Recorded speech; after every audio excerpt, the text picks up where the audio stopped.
Hola, me llamo Nicole, soy ingeniera de caminos. Empecé en Hidraco a mes de octubre del año pasado, justo después de terminar mi TFM, y actualmente estoy en formación. Los primeros meses estuve en la oficina técnica de Alicante echando una mano, y desde febrero me encuentro en Santa Pola como técnica de operaciones, realizando memorias valoradas, presupuestos o cualquier otro trabajo, como pueden ser proyectos o plicas que requiera tanto la empresa o entidades públicas como el ayuntamiento.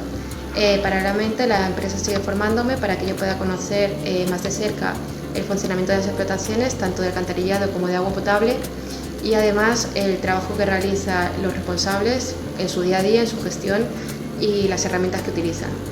En fin, os animo a que conozcáis Hidracua y las oportunidades laborales que tiene, ya que además de la formación es una empresa social y medioambientalmente comprometida y busca siempre mejorar, que es de agradecer.